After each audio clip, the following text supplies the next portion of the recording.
Hello, everybody. The other day you saw me having a very nice conversation with my dearest friend Joaquim. And I told you that that was the beginning of a journey we're going to have during the next couple of months, where I'm going to try to bring you some people that I really admire within the industry, and also to show you a little bit of the secrets of my own life and my own self.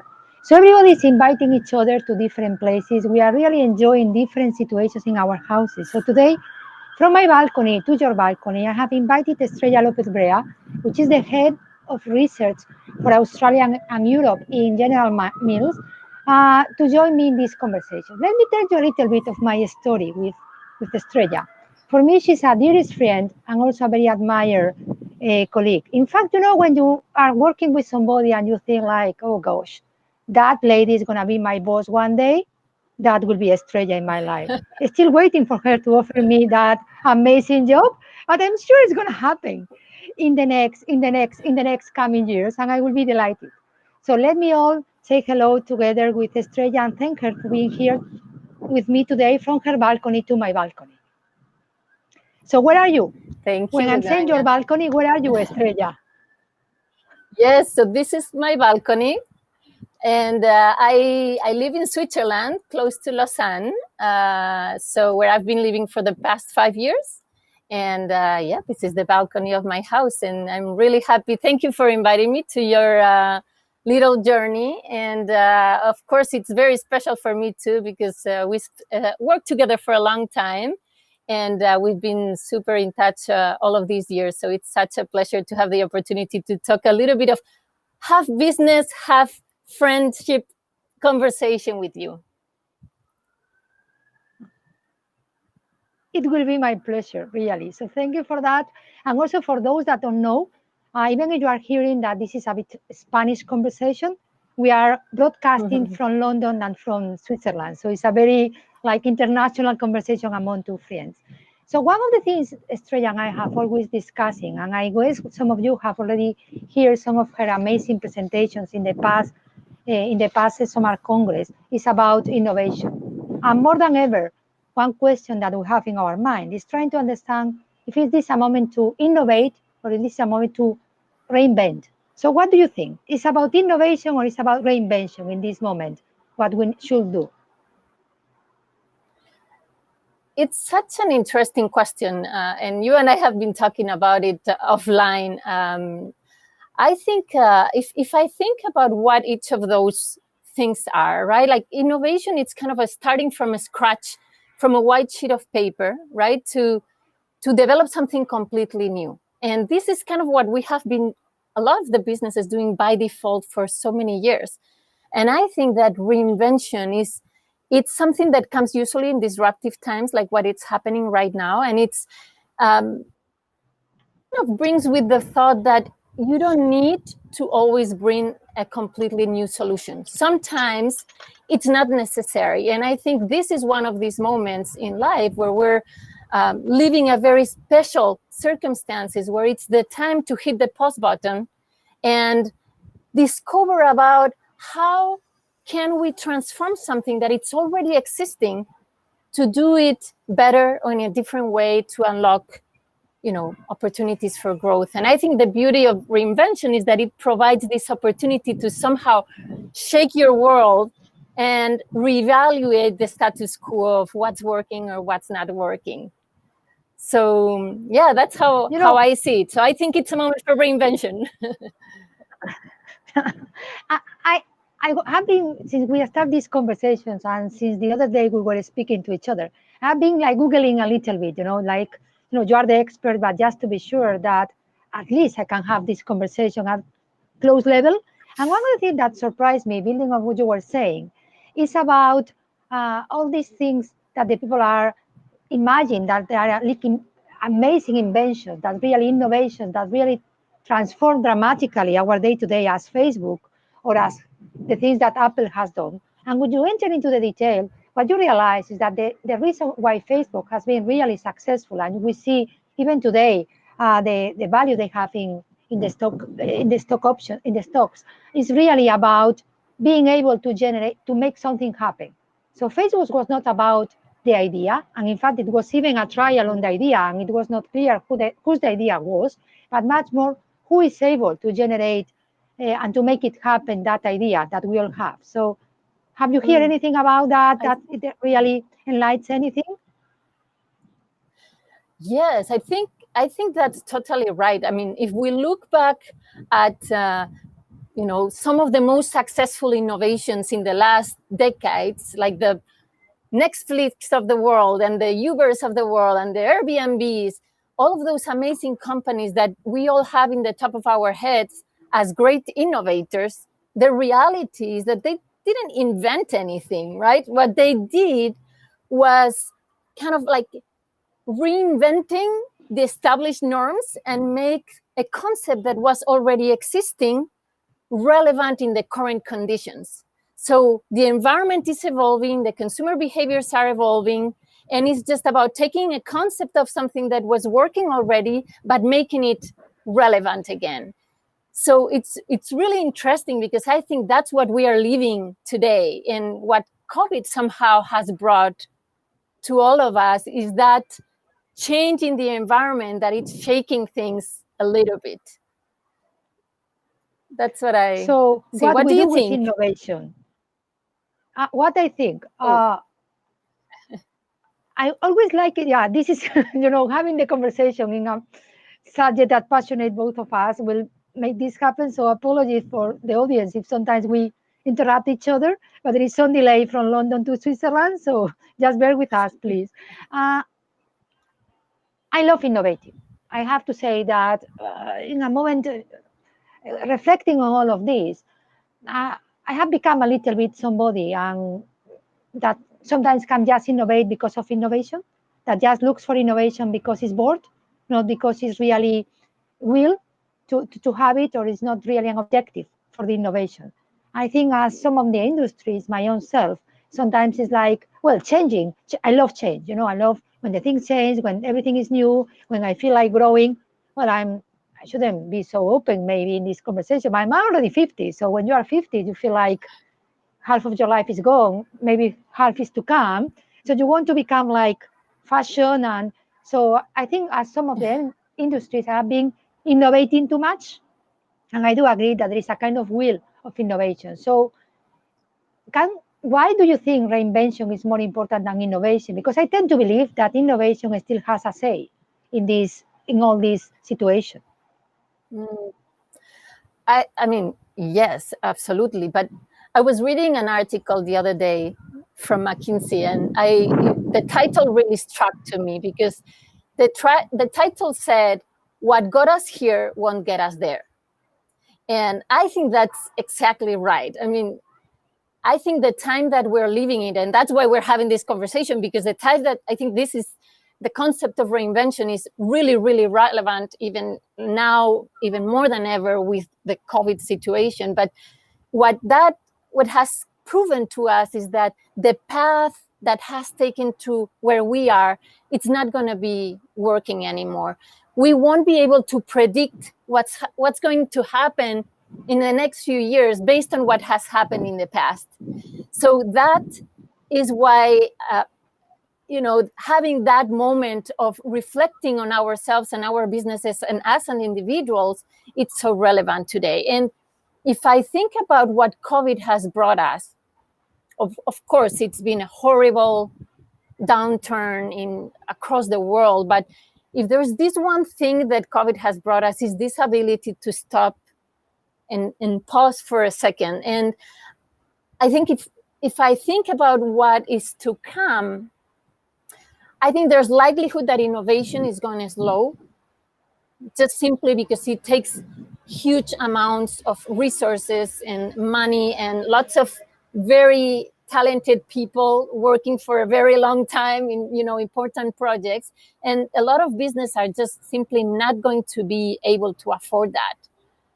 But if I think about what will for sure accelerate is reinvention, and we've already seen it, right? We have already seen such a change from very small businesses who saw themselves shut down and with no one to serve.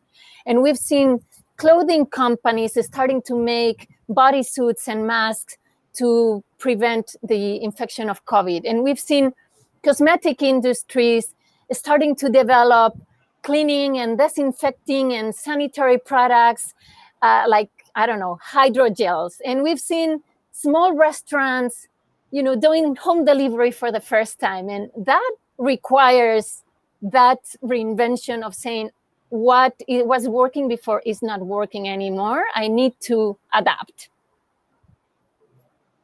I think you have a very interesting in a Latin way, not in an English way, because interesting for the English sometimes is not necessarily good. So I'm saying it as a compliment. And you have a very interesting point there and a build up there that I think is really great, because I never have thought about that, but sometimes small changes, things that are not with big words, things that you just call them like things like you don't realize, you just adjust, or you just brings you to that reinvention that is more important than the innovation. Yeah, you have a very good point. What about copy paste? So just for those that don't know, Estrella was the person that teach me how to do Control C, Control V to copy paste when there is no the cut and the past in any place. And I'm really a strong believer in copy, copy, copy. In fact, I was reading a book the other day, and I'm not promoting the book here in this moment. That's not this is about, just making the point that it speaks about copy, copy, copy, and was making that even they were saying, it was saying in the book that, when you copy, thank God we are not machines. So we are not help packet kind of printers or whatever. So we don't reproduce exactly. And just by making mistakes in the way we reproduce is how we are able to renovate or to innovate. Have that never ever happened to you? An occasion where just by trying to do something similar to something else, suddenly you have just generated something new. In the industry, first of all, I wanted to say thank you for contributing to your life. It's such an important way. I'm so glad. It's very important. I use it a lot every day. I remember you because of that. But thinking about what you just mentioned about the copy paste, I think I hadn't thought about it, but you just made me think about two different things. On one side, it's that I think we have been, I don't know, I think you have and I have been told, since we were little that, you have to be original. You have to bring something new to the table. You have to stand out versus the rest. The competition is there. So there's a lot of pressure at a social level to be original, to bring the next new thing at a personal level, and also for businesses, right? But I have come to realize more at a personal level throughout, my years that there is a lot of power in not reinventing the wheel. So sometimes we overcomplicate things, and taking something that works well and that that has worked well and doing a small twist can be really, really powerful. And you don't have to spend all of the time, all of the resources, all of the energy in creating something beautiful from scratch, because maybe being more agile and being able to respond fast today, it's way more valuable than having something that is perfectly polished and shiny in 3 weeks period. I think that's a very that's a very deep thought, because in my case I'm very pragmatic, that. So I use let's call it the copy, copy, copy, or the copy paste, just because I'm very pragmatic, and I think, what is the added value I can give to this idea? Exactly. So if the idea is already 80% good, why I should invest time on rounding it and waste time instead of implementing it immediately? So I think it requires, and I agree with you, a lot of boldness to copy paste. I think in the companies, as you said, everybody's giving all those kinds of prizes or rewards of you make a difference. You made the idea of the world, the idea of the whatever, and we are not recognizing the strong value of the people that are just able to copy paste and make it successful and fast and save money and resources to focus on the really need for innovation. So I think it's a thought that we should have, even in the industry, to be sure that we focus on the added value and not on the other things. I do so think, we're though, speaking about our goals. I do think, though, that, in like the 100% copy paste doesn't work either. So I think like I'm more like 80% copy paste and 20% make it your own. But I agree with you. I think in my case, and you know it better than me, if you can do it better than me, why I should destroy it? So poor Estrella, this is another small story. So, Estrella used to work with me for a long time, with another dear friend of us, which is called Esperanza. And then, I will ask them to do something, and they will come, and I knew I had a problem after asking them to do something or to help me on something, when both of them will arrive to my office saying, "No, Begonia, no way, and we are going to do it in a very different way." So that's really a way of innovate, and I really enjoy working on all of that. So you already covered it. So, and I think, but let's invest a little of time as well on the COVID and how the COVID. You mentioned about the small businesses. You mentioned about all the different situations where the people that are doing clothes suddenly start doing masks, and the people that are doing, gels start doing the hand sanitizer. Even in Spain, somebody doing alcohol try to do hand sanitizer, which is not the alcohol for the hand sanitizer, that generated some problems. So I guess reinvention is getting us to different places. Why do you think that's being more or is being stressed by COVID? Which are the key elements of the COVID that are making us really force ourselves to reinvent and not to invent? Because when I was thinking about that, I was thinking about scarcity, because you don't have as many resources as before. Survival, you need to do something and you have no options. What are your thoughts about that? Well, I think the clearest one to me is just kind of like the world shut and the businesses were closed. So, I mean, that's kind of the most dramatic situation, where the modus operandi was just not working. I mean, people didn't have customers to serve in a lot of the cases. All of the stores were closed, the restaurants were closed. So what do people do?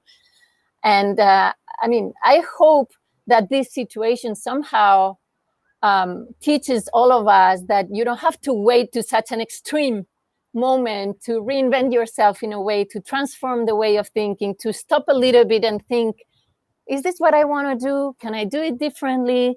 Am I happy with what I'm doing? That kind of thing.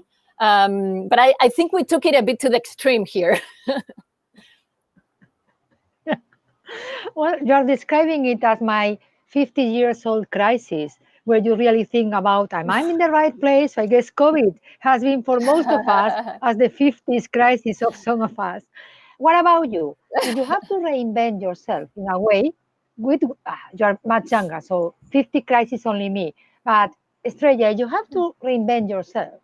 Which will be the thing that you have done in the past that you will have done differently? You think you will change in your past, and you can tell me. I was thinking professionally. If you can tell me personally as well, it will be really amazing. Yes, that's a good question. So if I look back at what I have done, I don't think I regret anything like big. I don't think there's anything that I said, oh, I took the wrong path, or, oh my God, I should have, because a lot of times it's just luck. Life just takes you in one way or the other, and, it just happens. And there's nothing like major that I would regret, but there's some things that I maybe would have considered differently, or things that I have learned, in a different stage of my life, that I said, well, maybe if I would have learned it earlier, things would have been different. And one of them is I wish I would have started earlier to do active learning for personal growth. And that might seem like very, I don't know, either very silly or very grandiose. It's not. I'm not talking about education, but I have worked in multinational companies all my life, all my career. And it's a little bit of that mode of you work, you're really busy. The corporate life is taking basically all of your life and half of your husband's life, if you have one. I mean, it's really absorbing, and you kind of doesn't allow you to think much outside of your work life. And it's been about like 4 or 5 years ago that I made the decision, the conscious decision, to dedicate a specific amount of time every day to personal development and personal interest and personal growth. And it may seem small, but it's about, reading things that really interest me, or, blogs, articles, listening to podcasts, but being conscious about spending a bit of time on things that help me grow on a personal level outside of my work. And that has been, to be honest, mind-blowing for me, because it has sparked a huge amount of positive energy about things that I want to do, things that I enjoy doing, and learning with people and interacting and networking. So it's not that I would have done it differently, but now I think I wish I would have started this, 15 years ago. I would have learned so much, and, maybe my career would have gone somewhere else. So, wow, that's one. I think I have a lot to think about that. You are sharing. Which will be the thing you have learned that you value more during those years you are mentioning? Which will be the one that you say, if I miss this, it's such a pity? I have just discovered that I can do much more myself than I knew I could, that I can add more value. I always knew you could. So that one, I would have helped you. I know you could. But it's just like, I would say it's just opening like different curiosities, different areas. Like I have a lot of like curiosity for learning many, many things. My family thinks that I'm crazy sometimes. The other day, I was watching a documentary of the supply chain of the avocado. My kid came, and they're like, I'm not sure. And that's where I realized maybe I took it too far. Maybe because you are such a determined person, Estrella. It's one of the things I really admire about you. But that one is a bit too far, I have to say. It's a joke, but it's a reality. I mean, it just had sparked a lot of curiosity of things that I would like to do outside of work. And the fact that, work is just one area of your life, and there's so many other things that we could do outside. So this is just one. And then the rest are just more related to the fact that I have been, in the FMCG industry all of my life. And then I think about, well, what if I would have done something on the technology industry, for example, which I would have enjoyed just because it's kind of out of my comfort zone? Or things like what I was saying, I always worked in the multinational environment, but I have a lot of passion for innovation, as we were talking. And what if I would have worked in a smaller company or in a startup company? I mean, which doesn't have all of the big resources that the big multinationals have. I'm sure it would have been like a huge learning opportunity too. But it's not that I regret it. It's just, what if? Yeah. And on top of that you are sharing with us, which is the value of investing time on ourselves and not getting into, all the different roles that we have in life, especially in moments of stress. What would you recommend of somebody junior that joins the industry in this moment, the research industry? Which will be your 1 or 2 advice to that person? So the first one maybe is just get out of your safety net, or actively go out of your safety net. I think those are I'm convinced those are the most, growing opportunities. And sometimes we're kind of open to receiving, things that get us out of our comfort zone. But I think, nominating ourselves or actively looking for those opportunities, it's those things that kind of get us a little bit nervous. I think those are the ones that definitely stretch us the most. So take advantage of that and actively seek that. That would be one. And then the other one would be just to, if I look about, maybe younger people who are looking to start in the insights world, would be to aim big. And let me explain that a bit more. But I mean, if I look back at when I started working in research, it was by then a small research agency in Chicago. I used to live in the US. And I applied for this job that was called market research specialist.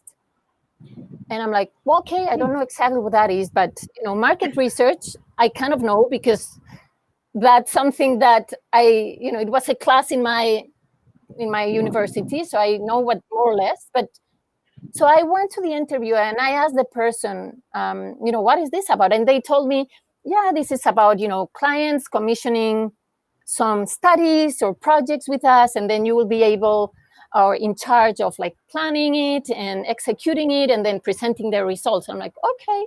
So I took that job, didn't know it was going to kind of open the whole career path forever for more than 20 years.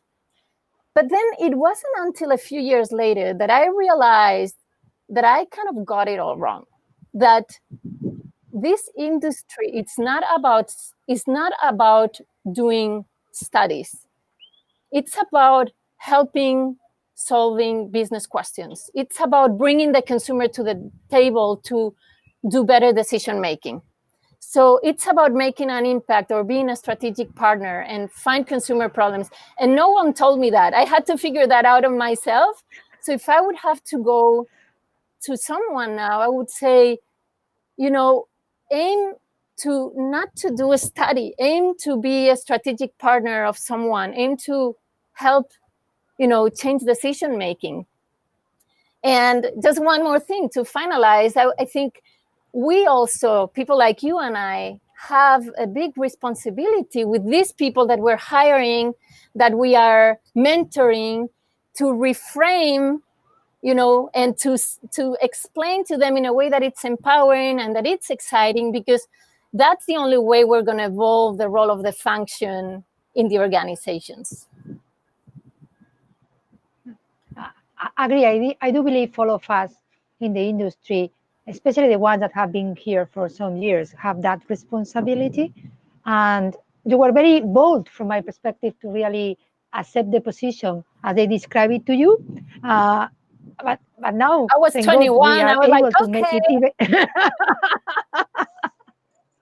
So now, speaking about positions, there was the other day, Joaquin made me a very interesting question that made me again think about it. I'm all the time thinking, maybe because from this balcony with the fresh air is the only thing I can do, about my children. And if I will recommend to work in the research industry to my children. So I also you have two amazing boys I love to pieces. And I would like to ask you, if you would like Ivan and Oscar to be also part of this industry in the future. The first thing I would say is that they still don't quite understand what I do. Like, I arrive and tell them about, I did this today, and they're like, they still don't have like it's kind of a broad concept explaining what we do in this industry. The insights world is not very tangible for them. So, but I would always support them writing what they choose to do, even though I heard Joaquin mentioning the challenges he's having with his kids and their future.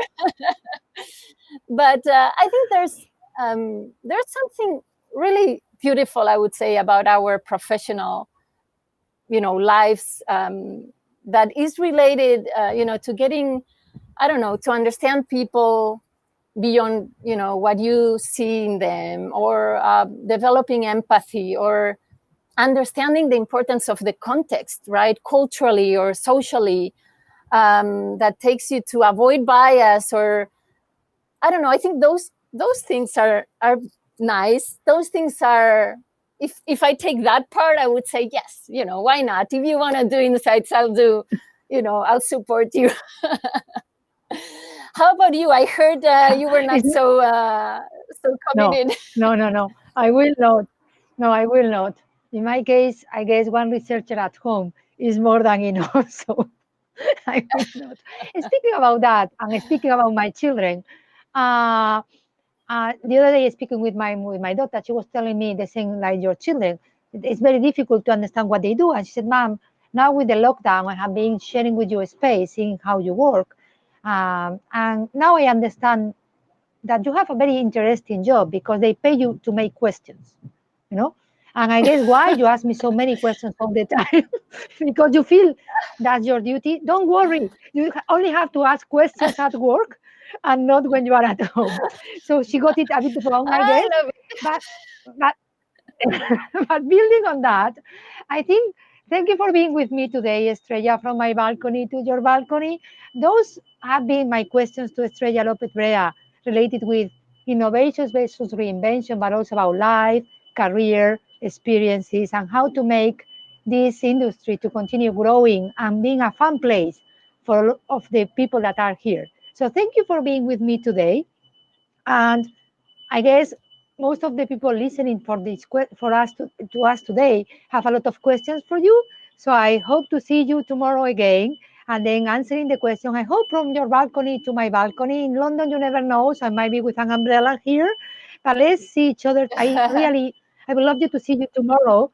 And it's not going to be doing the questions. Even I'm very good on that, taking into account my daughter's feedback, but also coming from the audience. So thank you for being here today. Such a pleasure as always. I miss working with you a lot. So remember my CV, as I said in the beginning, in the future.